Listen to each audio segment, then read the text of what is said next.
what can I learn right now in 10 minutes that will be useful for the rest of my life?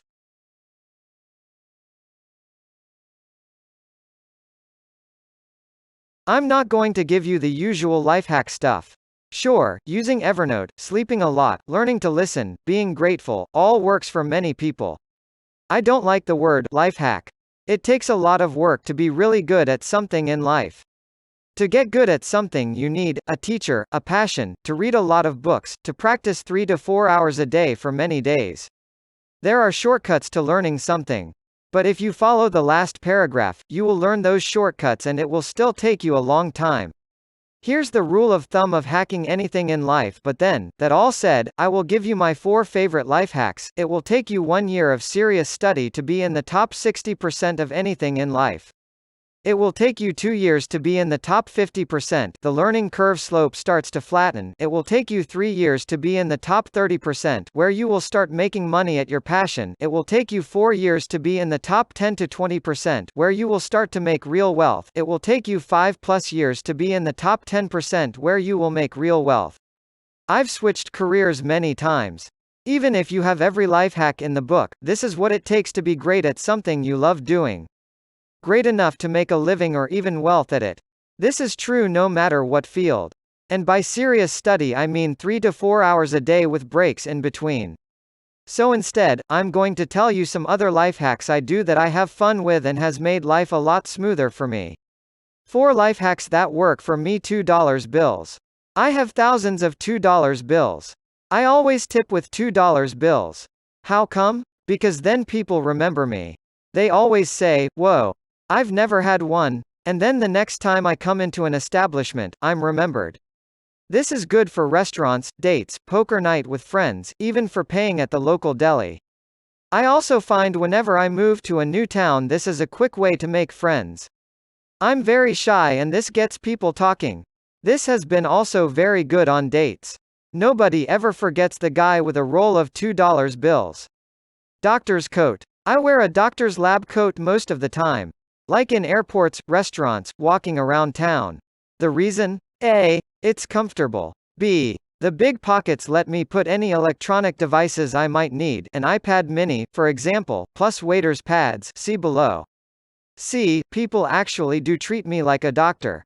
If someone said, "I need a doctor," I would not be able to help, unless it's easy stuff, in which case I can say, "I'm not a doctor," and then perform CPR or mouth-to-mouth or Heimlich, which are all easy to learn. But the reality is, people move out of the way if you are an airport and walking around in a doctor's coat? Is this unfair? Well, I never claimed to be a doctor. I'm just wearing a doctor's coat because I like how it feels, looks, and the functionality of it. But if it has other benefits, which it does, I'll take it. Waiter's pads. I have about 300 waiter's pads. I order them for about 10 cents a pad in bulk on Restaurant Supply's website. How come? A. I like to write ideas on pads. I write down at least 10 ideas a day. The idea muscle is a muscle like any other. If it's not exercised, it atrophies. If it's exercised, then within 6 months you're an idea machine. Try it. It's amazing what happens. Don't keep track of the ideas. Just become an idea machine. B. Why a pad? A screen messes with your dopamine levels. I like the visceral experience of putting pen to pad. C. Why 10 ideas? 4 or 5 ideas on any theme is easy. It's the final 5 or 6 that makes the brain sweat. This is how you exercise the idea muscle. D. Why specifically a waiter's pad? I. It forces you to be concise. A waiter's pad is small lines. You can't write a novel there. E. It's a great conversation piece in meetings. Once I pull out the waiter's pad, someone always says, "I'll take fries with my burger," and everyone laughs. Again, I'm shy, so it's a good way for me to break the ice. E. In restaurants, when you pull out a waiter's pad, guess what? Waiters treat you better. IV. The other day in a cafe I was working and someone potentially violent came up and asked me for money. I held up my waiter's pad and said, "I'm a waiter, do you want to order something?" And they sort of looked at me and grunted and then walked away. Watch stand-up comedy before every meeting, date, dinner, media appearance, conversation, public talk. I watched Louis C.K., Daniel Tosh, Anthony Jeselnik, Jim Norton, Andy Samberg, Seth Rogen, Marina Franklin, Ellen, Bo Burnham, and maybe a dozen others. How come? I have a lot of inhibitions when I meet people. I'm scared and somewhat introverted. Stand-up comedians are the best public speakers in the world, and I think they are the most astute social commentators on the human condition. So the reasons I watch them before most social encounters, personal, professional, media, it gives me a boost of energy. My mirror neurons are going to feed off of their boost of energy for at least 1 to 3 hours after I watch them. It gives me material. I won't steal from a comedian.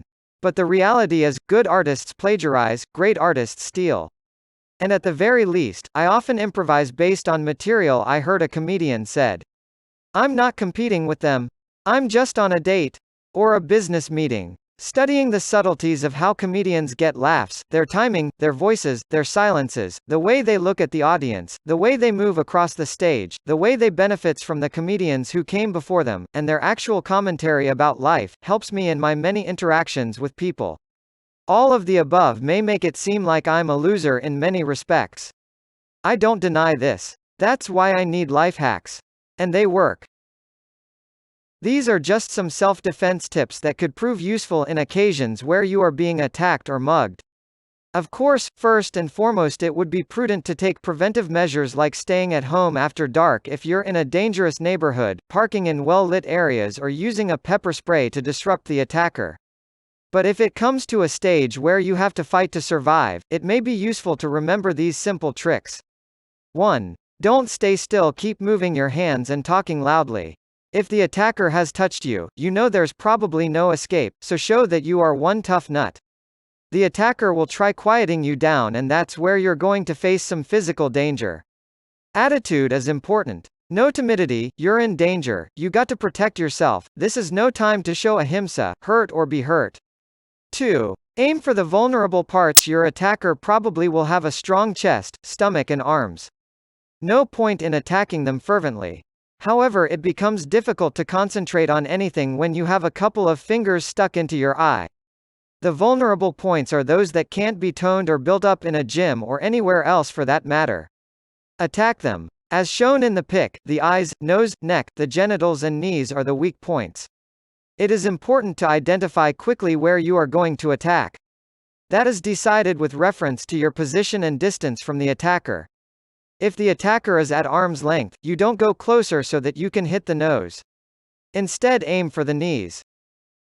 To stop hiccups instantly, drinking water from the wrong side of the glass. The side of the glass that is away from your mouth is the wrong side. And this happens to be the only way one can drink water from the wrong side. Glad I found a picture. This only takes 3 seconds to do every day, but you will love it. Step 1. Take out your phone from your pocket. Step 2. Record a short clip of what's in front of you. Step 3. Repeat every day. Step 4. Snip 1 second out of each clip and stitch them together. At the end of every year you will be watching a 6-minute video of the super condensed version of your annual life. Time machine doesn't exist, but this is the next best thing.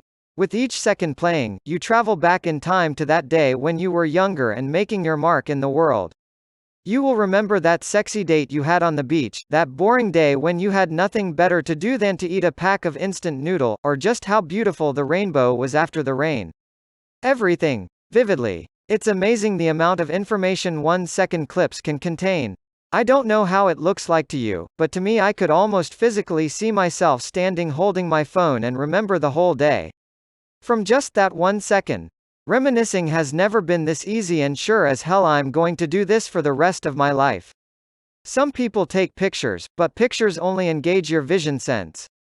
Videos, on the other hand, convey the human movements, the sounds of birds chirping, etc., and hence are much more memorable. In 30 years you will be watching your whole life flashing back to you in a beautiful 3-hour video. Can you imagine what an awesome digital trip would that be? Time is the only dimension that human beings haven't been able to manipulate, but with this you can revisit all the good and bad times you had without actually bending physics. Just a few tips if you are going to do this. 1. Take landscape clips, not portrait. 2. Don't worry if you don't know how to edit videos, just take the videos first and learn how to edit them later. I only learned how to use Adobe Premiere after I had all of my 2013 clips. It took me 1 hour to learn from YouTube videos and 2 hours of actual editing. It will only get faster. 3. Record 4 to 5 seconds of multiple events in a day if you want, so you can choose which clips you want to include at the end of the year. Enjoy! If you want to read more like this, follow the link in the description.